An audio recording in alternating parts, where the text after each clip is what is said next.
Good evening, everyone. This is Robert Hubbell of today's edition newsletter, and with me is Adelise Ferro, who is the co-founder and executive director of the Venezuelan American Caucus. She's also involved with Latino Victory in a number of different capacities. So, Ade, why don't you introduce yourself briefly, and then we'll get right into our conversation. Thank you so much for the invitation, Robert. It's always a pleasure and an honor. I am a big fan, as you know. So thank you so much. I am Adelis Ferro. Ade for all of you, my friends. I am the co-founder and executive director of the Venezuelan American Caucus. I am a proud Venezuelan American immigrant in the United States for more than 18 years now. I am also the director of partnerships at Latino Victory, but I am here tonight as a Venezuelan American immigrant. And I would like to let you guys know what is really going on. Okay, and we've chatted a bit beforehand, and I've already learned lots of information that is not being reported or reported fairly in the press. So just the irony of this situation strikes me, because the last time that Adi and I spoke, it was when the Trump administration revoked the temporary protected status of hundreds of thousands of Venezuelan immigrants in the United States. And now we are here talking about what I consider to be America's war on Venezuela. Ade, there's so much going on, so many different sources. I want to just give you the opportunity to tell us, share with us what the perspective of the Venezuelan American Caucus is. What are the talking points? What do you want people to take away and communicate to others? I think the most important thing I would like your audience to know is that several things are truth at the same time. Nicolas Maduro and his whole dictatorship infrastructure apparatus is a criminal dictator, a cruel dictator.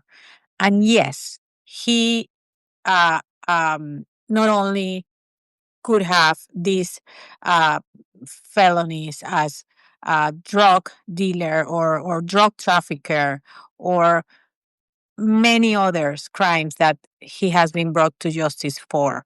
But I think for me, as a Venezuelan American and as an advocate for human rights, he has committed crimes against humanity, against Venezuelan people. I know you don't know these guys, but more than 400 people, including minors, teenagers, unarmed people that were walking on the streets of different cities in Venezuela, have died in the hands of the police, uh, uh, um, the dictatorship police, when Nicolas Maduro was the president for years. That's the reason Venezuelans were not in the streets celebrating in the last few days that Maduro was detained and brought to to the United States. So that's one truth. There is another truth, that the dictatorship in Venezuela is still in place. Because imagine this mythological creature, the Medusa, that have different heads. Yes, they cut the main head, but somehow this negotiation between the Trump administration and the actual dictatorship that is still in power in Venezuela empower all of the other heads that are still alive. And now they are rising to the occasion. They are uh, um, discovering that they have an opportunity to stay in power, and they are in power to the point that, since apparently human rights are something that they are not discussing at all, right now there are almost 1,000 political prisoners in Venezuela that we don't know if they have been tortured more than ever after what happened. They are not contact with them whatsoever and we know that information because of their families. And just yesterday morning, and you don't know this, Robert, whenever this new president was sworn in the National Assembly, she signed a presidential decree ordering police to look and detain for any person inside Venezuela who supported uh, uh, they call it kidnap of Nicolas Maduro and the invasion of the United States in Venezuela. So as it is right now, and you guys don't know this either, my mom lives in Venezuela. And I have been calling my family and making sure that they don't have anything on their phones, any messages, anything that could be dangerous because they are detaining people in any street, in any traffic light, and asking to surrender their phones and unlock it. If you don't unlock, you are going to jail anyways. So this is the situation right now in Venezuela. So all of those things are facts. Another fact that is also as important, and it is true, and is that everything that the Trump administration has done regarding this detention and this attack is illegal in the United States. So there are so many sides of this story, and I know it's really hard to understand that they all fix in the same picture because what the Trump administration is doing is illegal. They shouldn't have done it the way they have done it. And I agree 100% of that with that statement. Um, but in the other hand, it's really hard not to give to the Venezuelan people the benefit of the doubt when they are celebrating that Maduro was caught. And last on this explanation, I would like to tell you this. Venezuelan Chavismo has been in power for 27 years. From those 27 years, they only won, that I know, 3 democratic elections. Mhm. After that, everything has been fraud, Mhm. and especially with Maduro in power, a little bit more than 10 years. Um, but one of the things that they do better is the propaganda. They have a propaganda machine that is amazing. What you're seeing in social media of people celebrating or asking Maduro to return, let me tell you something, guys. If you work for the government, which, by the way, at this point, after all the destruction of the industrial and manufacturing apparatus in Venezuela by the dictatorship, and that makes the government practically the main and only source of jobs in Venezuela. If you work for the government, you have to go to any protest or any public event. They pick you up on buses and take you to certain places. They give you a sandwich and a bottle of water, sometimes a beer or alcohol to get you more excited. And then you have to be there until they tell you. You have to scream, you have to chant, you have to dance. This has been like that for years. And I know that because I know people that has been forced to go there, or they lose their jobs, or they get detained. Right. And that's interesting. I have picked up in comments and criticisms from readers of the newsletter that I and others have not been sensitive enough to the cross currents of feelings in the Venezuelan American community. And I think you said it very well that lots of things can be true at once. And having Maduro gone, I think everyone agrees with. I said that a couple of days ago, and a reader wrote in and said, that's not true. Look at these news reports of Venezuelans demanding the return of Maduro. And as you pointed out before we got on this call, that's essentially propaganda from the government. But the other thing, it just breaks my heart because the Venezuelan people finally are free of a brutal dictator, and yet Delcy Rodriguez, his number 2 person, is now not only in power but apparently collaborating with Trump. It's hard to know what is true, but before we got on the call, Trump said that Venezuela has agreed that the U.S. can keep hundreds of thousands of barrels of oil that are on hand. But that sounds like it's propaganda, as you have indicated. One of the things we also spoke about before we began and which to me is I just don't understand it. About 80 people were reportedly killed in the capture of Maduro. Now, Marco Rubio says that this was a law enforcement operation. Well, how many law enforcement operations do we know where you kill 80 people in the process, and then the American press does not even discuss it? Now, Audie, do you have any reaction to that aspect of the capture? I mean, I understand that there may have been Cuban soldiers in there who were working with the security apparatus. There may have been security members in the apparatus who had tortured or kidnapped um, uh, Venezuelans, but there may have also been innocent people. Do you have any insight into that? First of all, really quick, Delcy Rodriguez could be even worse than Maduro.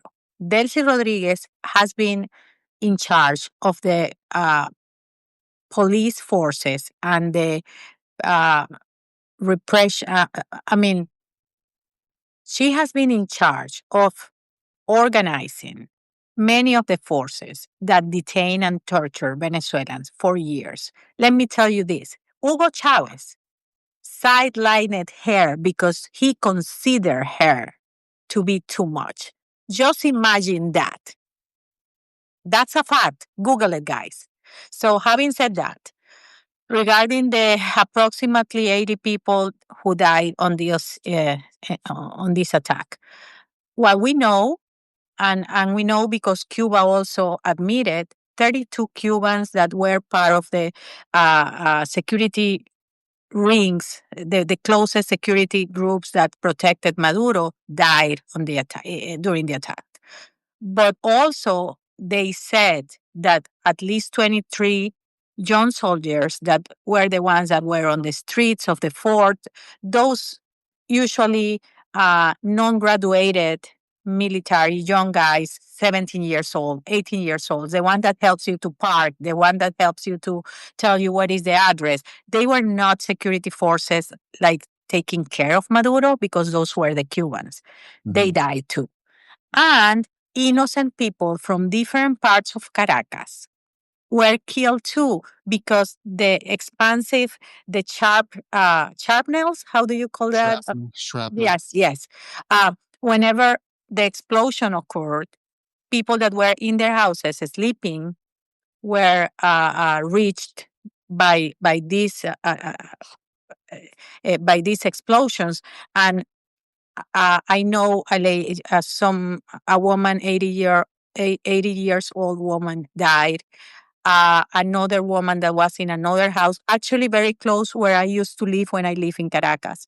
She died with the first, one of the first bombs just injured her, but then a second one came in the same place and then she got killed. She was with her daughter, and another man died too, and many uh, civil people, regular people's houses were totally destroyed. A very poor building close to one of the airports where very poor people live was destroyed too. So it is not only, again, the propaganda on both sides that try to say that everyone that was killed was a bad people. That's not the case. We never gonna know exactly who were the people that died in Fuerte Tiuna in the military fort.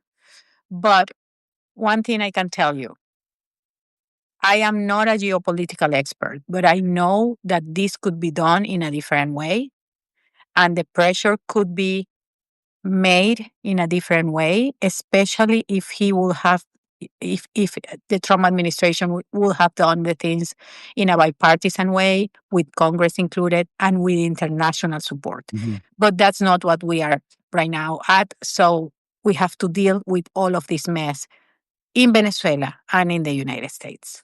Yes. So let me just to sort of add to the confusion here. A reader has posted that a Substack, well, an investigative journalist by the name of Zev Shalev has reported on Substack apparently that only one person has been confirmed to be killed. And I would just note that the New York Times today finally printed in its lead story that 80 people killed. We also know that Cuba declared a national day of mourning for 32 people that it claimed were killed. So when we talk about confirmation, and the reader noted that the one person who was killed was a civilian.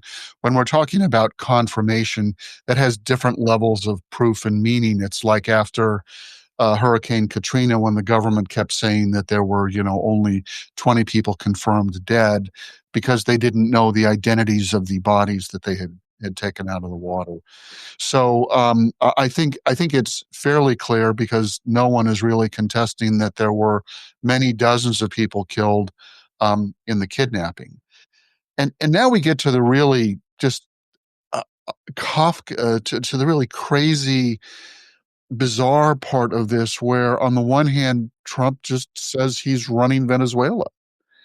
And on the other hand, we have Delcy Rodriguez saying anyone who cooperated with the capture of Maduro is subject to arrest. Do you have any insight into how those two inconsistent facts can be true? Just a quick note about the victims. There are GoFundMe's trying to help the people that lost everything but are alive. I can show you. There are on my, especially I think on my ex account, several pictures, especially of the civilians that were killed. I mean, their GoFundMe's to try to help them with the burial ceremony and everything, and the funeral, and also the pictures of their families and actually interviews of several families that were affected. So it is a fact. Having said that, what is what does that I mean, what is that of running the country? What does that mean? I mean, what is when he said I am running the country? What I understand for what I see is that he's asking Delcy to do things to stay in power. And if Delcy gives and comply, let's say it that way, with Trump is asking, then they are going to stay in power. I just read before we came to I came to this live that even they are even trying to negotiate with Diosdado Cabello. Guys, Diosdado Cabello could be one of the worst members of a dictatorship in the modern era, not only in Latin America. Thank God, thank God, America has never experienced a dictatorship. And I understand that many of you probably don't understand exactly what I am trying to explain, but believe me, that's a privilege, and I would love to have that privilege. But when you have lived in a country with a dictatorship to the point that makes you say, I have to leave everything that I know, my language, my family, my mother, my friends, my life, because I cannot live here anymore. I have to try to start from zero somewhere else to have some future. Then you start understanding the extraordinary size of the pain and the desperation that we feel in order to live all of this. So so talking about running the country, every day that has passed since the attack is only reaffirming that what the Trump administration wants is negotiate natural Venezuelan natural resources, starting with oil, but also metals and anything that we have that could be useful for the United States or for the Trump administration and his friends. Right. Just to put a fine point on Delcy Rodriguez's negotiations with Trump, he did say yesterday that if she didn't do what he wanted, she would meet with a fate worse than Maduro. Now, there are only a couple of options as to what that means, and none of Correct. them are pleasant.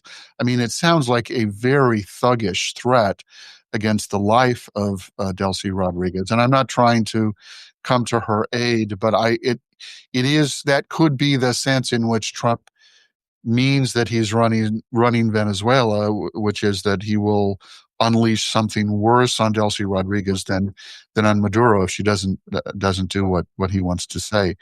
Do you you're in a situation where, like hundreds of thousands of other Venezuelans in America, you have family and friends back there, and there's still a dictatorship there. But can you give us a sense of how most people are feeling in Venezuela at the moment? They are terrified. They don't dare to talk, not even in an elevator, at at at at their I mean, at the workplaces, with neighbors, at the supermarket. Usually, we Venezuelans are very Latinos, and as you say, as you know, because you know me, we are very loud. So we are people that talk about everything all the time, and we are very, very loud, and you know when there is a Venezuelan around. Well, my people in Venezuela, what they tell me is that there is silence, quiet, terror. No one dares to talk to anyone about nothing that is related to what is happening. It's like Maduro is still in power. No one say a word because they feel like this is even worse than it was last week before everything happened. This is how bad is everything everything is in Venezuela right now. Is is there any sense of a path forward, of any hope that things might change? I mean, the Trump administration is talking about elections. I think you just mentioned that over a period of several decades, there have only been three democratically fair elections. Or do people hold out hope that might happen? No. Well, a group of people, yes, and I understand that feeling too because we have to cling to some sort of hope. But after President Trump and Secretary Rubio, not once, but several times in the last 72 hours, have clearly said that Maria Corina Machado, the opposition leader, is out of the picture, totally sidelined. And Edmundo González Urrutia, who actually won the 2024 fraudulent election, and even with everything that they tried to do to make it fraudulent, still we won and we got the tallies and we were able to show the world that the opposition won with more than 70% of the vote. And now they're saying that since the election was actually illegal, so there is no president, and that Maria Corina Machado doesn't have what it takes to not only to be in the transition, but not only not to be in the transition, but also not to be sitting on the table where they are trying to make some decisions. So no, Democrat obviously, and they have said it, and President Trump said it last night on I think it was on Air Force One. I think he said it when they asked him about elections. He said, "No, we are focusing on oil. Elections are not in the picture. Transition to democracy, which was our ultimate goal and everything that we were asking for us to decide our own future, is not in the picture. So at this point, is everything about money, economy, giving contracts to his donors." And just to again put a fine point on what you said, as I understand it, the U.S. government recognized the opponent supported by Machado as the legitimate winner of the election in 2024. I thought that was the case, and that now Biden received him in the White yes.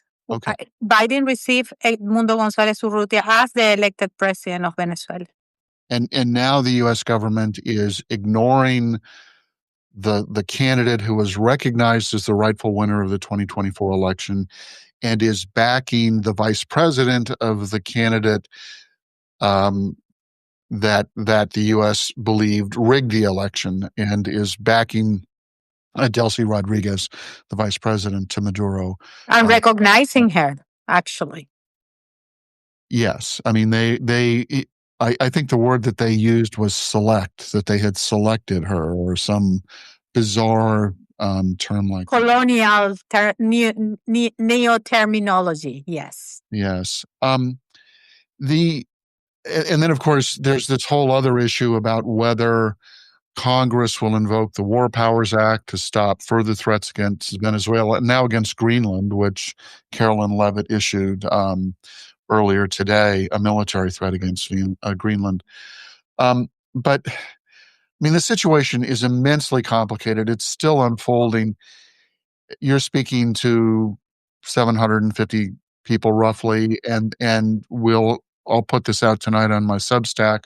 Hopefully, tens of thousands or hundreds of thousands of more people will see it. What would you say to Americans about how we can support the Venezuelan American community at this moment? First of all, guys, believe us. Believe what we are saying. We are happy that Maduro was brought to justice, but that doesn't mean that we agree with what Trump is doing. And two things are our truth. So please believe us. We don't agree with Trump. I am terrified with everything that President Trump is doing. And because, among other things, I have seen these personality traits, especially in people like Maduro, Delcy Rodriguez, Hugo Chavez. And that's what terrifies me the most. It's the playbook is right there. But also, we are happy, relieved, and even grateful that Maduro is in jail right now. But we are devastated that that didn't mean at all that that the dictatorship is going to end anytime soon back in Venezuela. So listen to us. Don't believe everything you see in social media because the propaganda is strong and is right there. And remember, Russia somehow is behind propaganda from both sides right now, which is very uncanny, but that's the way it is. And if you can and want, support the organizations like the Venezuelan American Caucus that are trying to do anything in our power to help, especially Venezuelans in the United States, whom, by the way, are threatened more than ever to be deported back to the Right. same country where everything is happening right now. Right. Again, just to bring us full circle, when last we spoke, it was about the fact that hundreds of thousands of Venezuelans and Haitians had their TPS status terminated, and they're subject to immediate deportation, maybe to their home countries, maybe to other countries. Well, Ade, thank you for helping to help us understand what is going on. I am personally outraged about what has happened and will continue to raise my voice. I know that many readers of the newsletter feel the same, that millions and tens of millions of Americans also feel the same way. When the right moment comes for us to be able to collectively support the Venezuelan community in some fashion, please reach out to me. Let me know. I will promote it. I'm certain that newsletter readers will join in protests or actions or boycotts, whatever we can do to help. My heart goes out to the Venezuelan community for this just tragic situation that they are in. And it is compounded by the fact that it was done by violating the U.S. Constitution in every way possible. So thank you. We will be in touch. I'll post this tonight on my Substack. I'll try to get it up on Blue Sky, and I hope Latino Victory and the Venezuelan American Caucus can also distribute it so that people hear through a word. Absolutely. Anytime you feel that there is a message that you would like to get to my readers, please reach out to me. I will help you promote and amplify the truth. Take care, and God bless you for everything you're doing. Thank you for the invitation. You are one of our angels, and God bless you for helping us and to give us a voice here in the United States. And if you guys want to follow us, please go to Instagram, which is our main way to communicate with you guys, Venezuelan American Caucus, and follow us there if you want to contribute to help us. All the information is in our bio on our Instagram account. We need help because I think when we think that everything is getting better, it just gets worse, as we are just witnessing right now. I will, Thank you so much. I will post those links tonight. God bless you, Ade. Take care. Thank you. Good night, guys.